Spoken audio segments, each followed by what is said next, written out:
passive real estate investing strategies. We're going to talk about the 6 strategies that can help you make some serious cash flow. All right, guys, let's talk about this. Cash flow through real estate. The first thing that comes to mind for most people as we talk about this is rental real estate.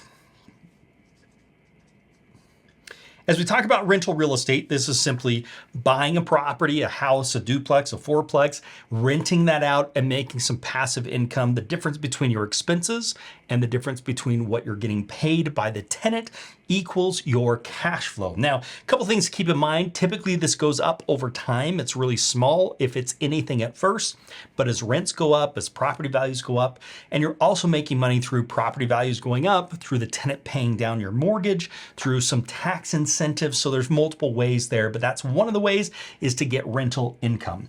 The next one I want to talk about is your VRBO or vacation rental, Airbnb. Those are different ways that you can rent out the property on a vacation basis. Now, this is a different type of a model because you're really running a business rather than doing a rental property because you're in the experience business. You're trying to give people a great experience. You're trying to get great reviews and you're trying to get them to promote that by leaving reviews to other people so that they'll come back and they'll actually book that place again. Now, the downside to something like this is you've got to have a cleaning crew. You've got to have somebody that's doing the sheets, the bedding, all those different types of things. And you've got to provide a furnished place as well. Now, there's pros and there's cons to that. You're getting a lot more money on a per night basis, but you're also having to deal with the management and the maintenance with people that are coming and going all the time, making sure they're getting in, making sure they're getting out. Yes, there may be some people you can hire out to do that, but that's the trade-off. You're dealing with something where you're having to fully furnish it and you've got to make sure the TV's working. There is a TV, those types of things when it comes to the Airbnb or VRBO.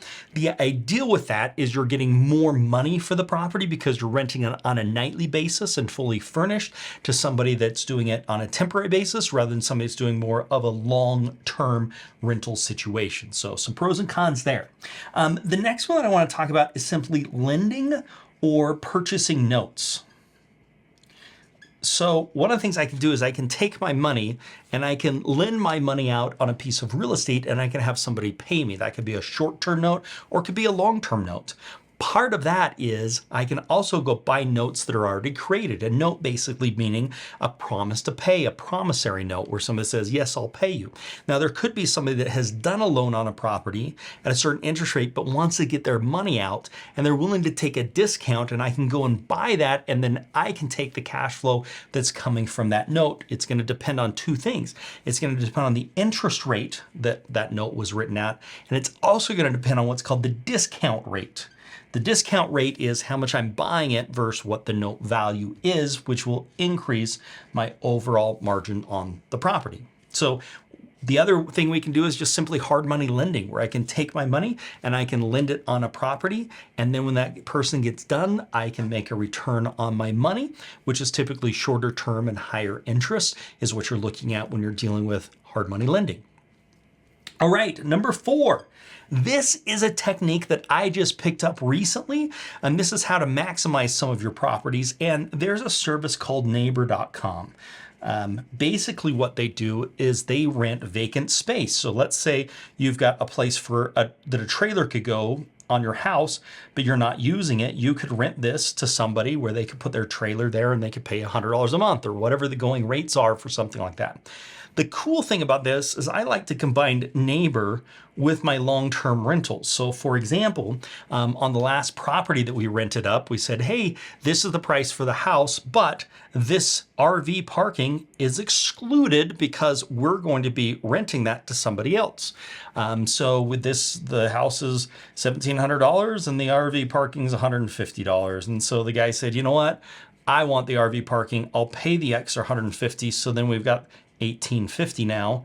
So we're getting more money because we're getting more than just what the rents are. We're getting the money for the RV parking as well. Now on neighbor.com, you can actually rent out different storage stuff. You can say this room you could store stuff in. You could rent out a vacant basement that's an unfinished basement and say, hey, you can put your stuff here or store your stuff there. But neighbor is more about a storage type situation where you can have access to that. And it could be storing a boat, a car, it could be space in a garage, whatever the case is a great way to get some additional cash flow. Another one that I want to talk about is actually selling on contract.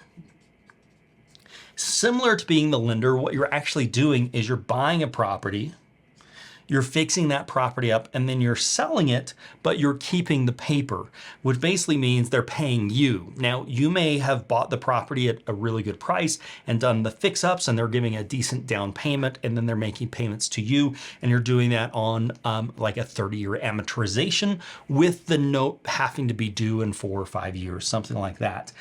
You also can be doing this with what's called an all-inclusive, where you can wrap around, you can take that property subject to, you can wrap around your loan and then do seller financing to somebody that's going through an all-inclusive, which means there's already an existing loan, plus there's your loan that's in a secondary position. Now, there's a lot more to be said on this. This is more of an overview, but I wanted to give you these things so you could start getting familiar with them. And the last one that I want to talk about is just the lease option. I've done a lot of lease options. The idea with lease option is you find a property and you rent it, but that person wants to buy the property. And so there's a price that they can actually buy the property for. Now, the downside to this is if I give them today's price, let's say it's worth $300,000, and they buy it 5 years from now, and the property is worth $500,000, I just lost out on $200,000 of value that I maybe would have gotten.